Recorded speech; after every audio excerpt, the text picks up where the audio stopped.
Students, आज हम class 10 social science का चैप्टर 17 जो है मुद्रा और वित्तीय संस्थाओं के बारे में उसको स्टार्ट करने जा रहे हैं। तो उसको ध्यान से पढ़ना है। तो मुद्रा और वित्तीय संस्थाएं, अब अपन इसमें पढ़ेंगे कि मुद्रा और मुद्रा को जारी करने वाली वित्तीय संस्थाएं क्या होती है, मुद्रा क्या होती है, मुद्रा का विकास क्रम क्या है, मुद्रा होती क्या है। तो इसके बारे में आज हम इसमें पढ़ेंगे। तो अपन स्टार्ट करते हैं। मुद्रा, तो मुद्रा जो है मनुष्य जाति द्वारा किया गया एक महान आविष्कार माना गया है। मुद्रा एक ऐसा आविष्कार है जिससे मानव जाति का विकास हुआ है। जैसे अपन बात करते हैं कि प्राचीन काल में पहिए और आग का आविष्कार किया गया और वो उसने जिस प्रकार से मानव जाति के लिए एक महत्वपूर्ण योगदान, उसी प्रकार मुद्रा का विकास भी मानव जाति, मुद्रा का आविष्कार भी मानव जाति के लिए एक विशेष योगदान है। आमतौर पर हम मुद्रा की परिभाषा, आमतौर पर हम जो वस्तुओं का आदान प्रदान करते हैं या वस्तुओं और सेवाओं का जो आदान प्रदान या सेवाएं जो लेते हैं और उसके बदले में जो भुगतान किया जाता है, उसके बदले में जो पैसे दिए जाते हैं, उसे मुद्रा कहते हैं। मुद्रा जो है विनिमय का एक महत्वपूर्ण साधन। विनिमय का अर्थ क्या होता है? आदान प्रदान। तो मुद्रा से हम क्या कर सकते हैं? वस्तुओं का आदान प्रदान कर सकते हैं, वस्तुओं का विनिमय कर सकते हैं। मुद्रा के भुगतान के साधन के या विनिमय के माध्यम के रूप में सामान्य स्वीकृति मुद्रा का विशेष गुण माना गया है। इसने कहा है कि विनिमय जो है मुद्रा का महत्वपूर्ण, मुद्रा के माध्यम से हम विनिमय करते हैं। तो उसी एक मुद्रा में एक विशेष ऐसा गुण होता है जिसके माध्यम से हम क्या करते हैं? साधनों का या अन्य वस्तुओं का या सेवाओं का क्या करते हैं?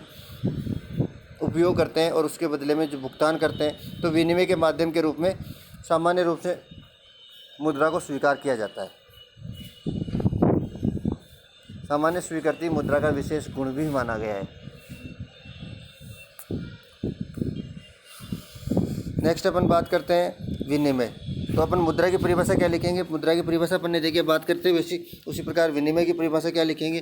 तो विनिमय जो होता है वस्तु या सेवा का मुद्रा या अन्य किसी वस्तु अथवा सेवा के बदले आदान प्रदान। विनिमय का अर्थ होता है वस्तु के बदले वस्तु का आदान प्रदान, सेवा का बदले सेवा का आदान प्रदान, या किसी वस्तु या सेवा के बदले मुद्रा जो अपन देते हैं, मुद्रा के रूप में वस्तु या सेवा के बदले आदान प्रदान, किसी भी प्रकार का जो आदान प्रदान होता है उसको अपन बोलते हैं विनिमय। जैसे कि अपन समझते हैं इसको कि जब हम बाज़ार से अनेक प्रकार की वस्तुएं खरीदते हैं तो उनके बदले दुकानदार मुद्रा जो होती है उसको बिना किसी विरोध के स्वीकार कर लेता है। हम कोई वस्तु दुकानदार से ले रहे हैं और उसका मुद्रा देते तो वो ये नहीं कहता कि साहब ये मैं ये नहीं लूँगा, वो उसको आराम से आसानी से स्वीकार कर लेता है। जब हमारे परिवारजन जब भी बाज़ार में जाते हैं, सामान खरीदते हैं, तो उस सामान का जो भी मूल्य होता है उसको उतने रुपये चुका देते हैं और दुकानदार उसे आसानी से स्वीकार कर लेता है। तो ये जो आदान प्रदान हो रहा है ये विनिमय का ही पार्ट है। इससे ये बात साबित होती है, ज्ञात होती है कि भारत में हम जो रुपया देते हैं वो रुपया क्या है? हमारी मुद्रा है। जो हम दुकानदार से सामान खरीदने के बाद में उसको जो भुगतान करते हैं रुपये के रूप में, तो वो रुपये क्या है? हमारी देश की मुद्रा है, हमारे भारत की मुद्रा है। मुद्रा के अनेक रूप होते हैं। अब हर देश के अंदर क्या होती है? अलग अलग प्रकार की मुद्राएं रहती है। सभी देशों में एक जैसी मुद्रा का संचालन नहीं होता है। मुद्रा के अनेक रूप हैं जो भुगतान के साधन के रूप में उपयोग करते हैं, लेकिन आप आदमियों के लिए मुद्रा का सामान्य अर्थ केवल करेंसी नोट है। लेकिन आम आदमी जो होते हैं, जैसे अपन बात करें कि वर्तमान समय में आम आदमी के लिए मुद्रा का सामान्य रूप या जो है वो किसको मान के चलते हैं? करेंसी या बैंक नोट जो होते हैं उसी को अपन मुद्रा। अब मुद्रा क्या होती है? बैंक नोट नोटों के रूप में भी होती है, पत्र मुद्रा के रूप में भी होती है और सिक्कों के रूप में भी होती है। भारतीय मुद्रा को भारतीय राष्ट्रीय रुपया, इंडियन नेशनल रुपीज़, INR से हम अभी अपन कई बार देखते हैं जैसे 100 INR यानी 100 रुपये। तो भारतीय राष्ट्रीय रुपये जो होता है इंडियन नेशनल रुपीज़, तो ये नाम है भारतीय मुद्रा का।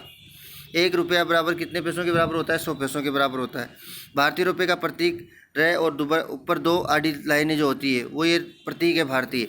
ये डिजाइन जो है देवनागरी अक्षर र और लैटिन के बड़े आर के जैसा है, जिसके ऊपर दोहरी आड़ी दिखाई होती है।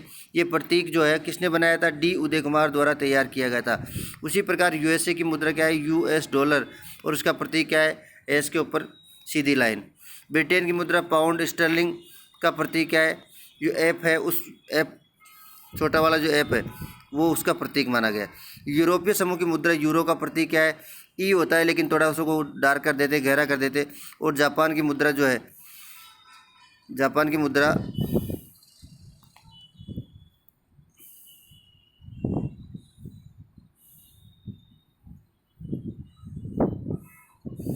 जापानी में जो उसका प्रतीक चिन्ह है वाई, और वाई के ऊपर 3 आडी लाइनें जो होती है, उससे जापान की मुद्रा, जापानी में जापानी येन मुद्रा को बोला जाता है। और जापानी येन का प्रतीक क्या है? वाई पर तिरछी 3 आडी लाइनें होती है। तो ये प्रतीक है मुद्रा के। हर देश में अलग अलग मुद्रा के प्रतीक होते हैं, अलग अलग नाम से उसको जाना जाता है। जैसे अपन भारतीय रुपया बोलते हैं, यूएस में डॉलर के रूप में जाना जाता है, कहीं जापानी येन के रूप में जाना जाता है। तो हर जगह क्या होता है, मुद्रा जो होता है वो अलग अलग रूपों में जानी जाती है। अब अपन बात करेंगे कि मुद्रा की उत्पत्ति कैसे हुई, उसका विकास कैसे हुआ। तो मुद्रा की उत्पत्ति के संबंध में अपन बात करते हैं। ऐसे सामान्य शब्दों में अगर देखा जाए और अपन समझे इसको, इसमें नोट्स के आधार पर अपन अभी पढ़ेंगे, लेकिन उससे पहले अपन समझते हैं कि सामान्य शब्दों में मुद्रा जो होती क्या है।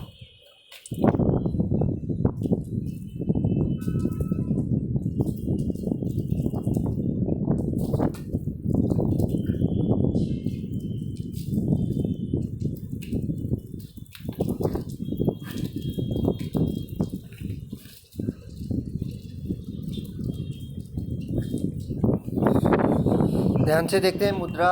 अब अपन बात करें शुरू से, प्राचीन काल से। तो प्राचीन काल में जो मुद्रा है, वो मुद्रा किस रूप में जानी जाती थी? तो मुद्रा जानी जाती थी पहले, इसका जो प्रारंभ माना जाता है, वस्तुओं की आवश्यकता हुई, और वस्तुओं की आवश्यकता होने के बदले में अपन क्या करते हैं, अपने को जैसे किसी वस्तु की आवश्यकता है, अब अपन क्या करेंगे, उस वस्तु के बदले सामने वाले के पास वो वस्तु उपलब्ध है। अब उससे अपन, उस समय मुद्रा तो चलती नहीं थी, न धातु मुद्रा थी, न पत्र मुद्रा थी। तो हम क्या करते थे, उस समय हमारे पास कोई वस्तु है तो वो वस्तु किसी दूसरे व्यक्ति को देते और अपनी आवश्यकता वाली वस्तु अपन लेते थे। इसी माध्यम से इस प्रणाली को उस समय बोला जाता था वस्तु विनिमय प्रणाली, वस्तुओं का आदान प्रदान। एक वस्तु के बदले दूसरी वस्तु दी जाती थी और उसके माध्यम से हम अपनी आवश्यकताओं की पूर्ति करते थे। तो ये तो प्राचीन काल में चलता था, लेकिन समस्या ये होती थी कि वस्तु के बदले वस्तु, यानी सामने वाले, अपने पास कोई वस्तु है और अपने को किसी अन्य वस्तु की आवश्यकता है, तो हम क्या करेंगे, अपने पास जो वस्तु उपलब्ध होगी वो वस्तु किसी सामने वाले व्यक्ति को जब देते हैं, लेकिन सामने वाले व्यक्ति को हो सकता है उस वस्तु की आवश्यकता ही नहीं हो, तो वो वस्तु को क्यों लेगा। तो ऐसी समस्याएं जब हमारे सामने आने लगी, तो हमने क्या किया, इस प्रणाली को चेंज किया और इसके बदले में मुद्रा प्रणाली प्रारंभ की। वो भी मुद्रा कौन सी? धातु मुद्रा। धातु मुद्रा का प्रारंभ, यानी जैसे अपन बात करें लोहे, चांदी, सोना, तो इनके माध्यम से जो मुद्रा या धातु का प्रयोग करने लगे। क्यों? वस्तु के बदले वस्तु का आदान प्रदान करने में सब समस्याएं आने लगी। जैसे अपन बात करें, किसी व्यक्ति के पास हाथी होता है और किसी व्यक्ति के पास है बकरी। अब बकरी वाले को हाथी की आवश्यकता है और हाथी वाले को बकरी की आवश्यकता है, लेकिन उन दोनों के मध्य आदान प्रदान में समस्या ये है कि वह बकरी और हाथी के जो मात्रा है, उस मात्रा में काफ़ी अंतर, हाथी काफ़ी बड़ा होता है, बकरी काफ़ी छोटी होती है। तो न तो हम उसको हाथी को टुकड़ों के रूप में विभाजित कर सकते हैं। अगर टुकड़ों के रूप में विभाजित करते हैं तो उस वस्तु का कोई औचित्य नहीं रह जाता, वो वस्तु का कोई महत्व या कोई मूल्य नहीं रह जाता है। तो इसलिए ऐसी समस्याएं जब उत्पन्न हुई, तो हमने क्या किया, इस प्रणाली को बदला और धातुओं का प्रयोग करने लगे। जब धातुओं का प्रयोग करने लगे तो धातुओं के ऊपर क्या हुआ, प्रारंभिक समय में किसी वस्तु के बदले धातु दी जाती थी। जैसे किसी व्यक्ति से हमने कोई वस्तु, आवश्यकता वाली वस्तु ली और उसके बदले में हमने सोना, चांदी या जो भी कोई धातु चलती थी वो धातु उसको दे दी। तो धातुओं का आदान, वस्तु के बदले धातु का आदान प्रदान होने लगा। तो उस समय हम कहने लगे धातु मुद्रा का प्रचलन बढ़ गया। लेकिन धातु मुद्रा में समस्या ये आने लगी कि धातु मुद्रा को अपनी आवश्यकताएं बढ़ने लगी। अब धातुओं का प्रयोग बढ़ने लगा तो धीरे धीरे धातुओं को क्या कर दिया गया, एक लिमिट कर दी गई, उनके ऊपर प्रतीक बना दिए गए, उनमें मोहरें लगा दी जाने लगी। मोहरों के साथ साथ उनका मूल्य उसके ऊपर लिखा जाने लगा, यानी जिसको अपन आज वर्तमान में सिक्के बोलते हैं, तो ये सिक्के धातु मुद्रा का ही रूप है। तो इसी प्रकार उस समय धातुओं का प्रयोग इस रूप में अपन करने लगे कि सिक्कों के माध्यम से या धातु जो होती थी उसके ऊपर मोहर लगा के या उसके ऊपर उसका जो मूल्य है वो लिख के उसके बदले में हम अपनी आवश्यकताओं को पूरा करने लगे। जब लेकिन समस्या ये बढ़ने लगी कि धातु जो होती थी, इसको एक तो बनाने पर ज़्यादा खर्च आता था। जब खर्च ज़्यादा आने लगा, वो इसकी मात्रा, किसी व्यक्ति को ज़्यादा धातु लेके जा रहा है तो वो उसके आदान प्रदान, यानी उसका आवागमन जो होता था, वस्तु धातुओं को एक स्थान से दूसरे स्थान पर लाने ले जाने में समस्याएं होने लगी, तकलीफें होने लगी। तो इन समस्याओं, तकलीफों से छुटकारा पाने के लिए हमने क्या किया, वर्तमान समय को ध्यान में रखते हुए हमने धातु मुद्रा के स्थान पर पत्र मुद्रा का प्रचलन प्रारंभ कर दिया। और पत्र मुद्रा यानी जो कागज़ के रूप में आज वर्तमान में हम प्रचलित रूप में हम प्रयोग में लेते हैं, उसको अपन बोलते हैं पत्र मुद्रा। आज वर्तमान में अगर बात करें तो जैसे अपन 10 का, 20 का नोट, 50 का नोट, 100 का नोट, 500 का नोट और 2000 के नोट, पत्र मुद्रा आज वर्तमान में प्रचलन में है और साथ ही साथ अपन बात करें 50 पैसे, हालांकि 50 पैसे का प्रचलन, 50 पैसे के सिक्कों का प्रचलन आज वर्तमान में बंद हो गया है। तो 1 रुपये, 2 रुपये, 5 रुपये और 10 रुपये की कॉइन्स जो है वो भी अपने यहाँ पे प्रचलन में है। तो ये चीज़ें, धातुओं का प्रयोग, उत्पत्ति इस प्रकार से अपन मानते हैं। तो अपन नोट्स के आधार पर अपन देखते हैं कि अंग्रेजी में मुद्रा को मनी कहा जाता है। अंग्रेजी में मुद्रा को अपन क्या कहते हैं? मनी। अंग्रेजी भाषा के शब्द मनी की उत्पत्ति लैटिन भाषा के शब्द मोनेटो शब्द से हुई है और रोम में पहली टकसाल जो है देवी मोनेटो के मंदिर में स्थापित की गई थी। इसी कारण से इसका नाम मोनेटो से प्रारंभ इसका माना जाता है। देवी मोनेटो कहाँ पर? रोम में पहली टकसाल बोलते हैं जो सिक्के बनाने या धातु जो मुद्रा होती है उसको ढालने की जो मशीन होती है उसको अपन टकसाल बोलते हैं। तो सिक्के बनाने का कार्य जो है वो कहाँ पे किया गया? सबसे पहले रोम में ये सबसे पहले टकसाल देवी मोनेटो के मंदिर में स्थापित की गई थी और इस टकसाल से जो सिक्के बनाए गए उनका नाम देवी मोनेटो के नाम पर ही रखा गया। धीरे धीरे मुद्रा के लिए सामान्य रूप से मनी शब्द का प्रयोग किया जाने लग गया। ऐसा माना जाता है कि चीन के साथ साथ भारत भी विश्व में प्रथम बार, यानी सबसे पहले चीन और भारत दो ऐसे देश हैं जिन्होंने सिक्के जारी करने वाले देशों में इनको शामिल किया जाता है।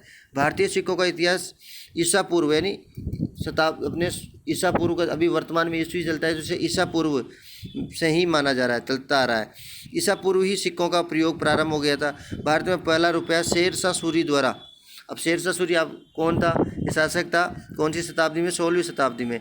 1540 से 1545 ईस्वी में शेरशाह सूरी द्वारा पहली बार रुपया के रूप में मुद्रा का प्रचलन प्रारंभ किया गया। वर्तमान में अगर बात की जाए तो वर्तमान में भारत में 50 पैसे, लेकिन ये वर्तमान में 50 पैसे बिल्कुल अभी प्रचलन में अगर किसी के पास होते तो वो चलते, लेकिन आज दुकानदार इन 50 पैसों का प्रयोग आज लगभग बंद सा हो गया है। 1 रुपये, 2 रुपये, 5 रुपये और 10 रुपये मूल्य के सिक्के जारी किए जा रहे हैं। साथ ही आरबीआई द्वारा 10 रुपये, 20 रुपये, 50 रुपये और 100 रुपये और 500 और 2000 रुपये मूल्य वर्ग के नोट भी जारी किए जा रहे हैं। 1 रुपये, 2 रुपये और 5 रुपये के बैंक नोटों का उत्पादन वर्तमान में बंद कर दिया गया है। जो वर्तमान में नए प्रिंट नहीं हो रहे, अभी वर्तमान में किसी के पास है तो वो चलन में है, वो मार्केट में चलते हैं, लेकिन वर्तमान में इनका नए नोटों का उत्पादन बंद कर दिया गया है, नए नोटों का प्रिंट करना बंद कर दिया गया है, लेकिन जो है वो चलन में चल रहे हैं। अब इसमें बात करें 8 नवंबर, इसको अंडरलाइन कर लेना, 8 नवंबर 2016 को भारतीय प्रधानमंत्री जो थे माननीय श्री नरेंद्र मोदी जी ने 500 रुपये और 1000 रुपये नोटों का विमुद्रीकरण कर दिया। विमुद्रीकरण का अर्थ हम समझ गए होंगे कि वर्तमान में जो नोट हमारे चलन में होते हैं, चल रहे हैं, उन नोटों को बंद करके उनके स्थान पर नए नोटों का चलन प्रारंभ करना, वो विमुद्रीकरण कहलाता है। तो 500 रुपये और 1000 रुपये के नोटों का विमुद्रीकरण करने की घोषणा 8 नवंबर 2016 को की गई। और इसका अर्थ क्या होता है? प्रचलित मुद्रा जो अभी चलन में, प्रचलित मुद्रा की कानूनी वैधता समाप्त करके उसे प्रचलन से हटाना क्या कहलाता है? विमुद्रीकरण कहलाता है। वित्तीय शिक्षा हेतु आरबीआई द्वारा आज वर्तमान में इस वित्त से संबंधित लोगों को जागरूकता बढ़ाने के लिए रिजर्व बैंक ऑफ इंडिया ने द्वारा एक प्रोजेक्ट वित्तीय साक्षरता प्रारंभ किया है। और इस वित्तीय प्रोजेक्ट का अर्थ क्या होता है कि मुद्रा से संबंधित सभी लोगों में जागरूकता है। इसका उद्देश्य विभिन्न लक्षित वर्गों को केंद्रीय बैंक और सामान्य बैंकिंग की अवधारणाओं के संबंध में सभी लोगों को सूचनाएं प्रदान करना, उनको जानकारी देना। यदि हमें वित्त से संबंधित ज्ञान प्राप्त करना है तो RBI, reserve bank of India द्वारा एक रिजर्व बैंक ऑफ इंडिया की एक वेबसाइट है RBI.com के नाम से, उसके माध्यम से हम इसके बारे में जानकारी प्राप्त कर सकते हैं। भारतीय रिजर्व बैंक द्वारा वित्तीय साक्षरता प्रदान करने हेतु एक सबसे महत्वपूर्ण सराहनीय पहल है। तो ये इस प्रकार से मुद्रा की क्या हुई? मुद्रा की उत्पत्ति हुई। पहले धातु मुद्रा के रूप में वस्तु विनिमय प्रणाली के बाद में धातु मुद्रा आई, धातु मुद्रा के बाद में पत्र मुद्रा आई, और इस प्रकार से धीरे धीरे आज हम वर्तमान समय में पहुंच गए। तो वर्तमान में पत्र मुद्रा का प्रचलन आज चल रहा है। इसके बाद में अपन नेक्स्ट वाला जो अपना टॉपिक पढ़ेंगे वो पढ़ेंगे मुद्रा का विकास, यानी मुद्रा का विकास कैसे हुआ, प्राचीन काल, मध्यकाल, या तो उस रूप में अपन इसको ध्यान से पढ़ेंगे नेक्स्ट वीडियो में। नमस्कार।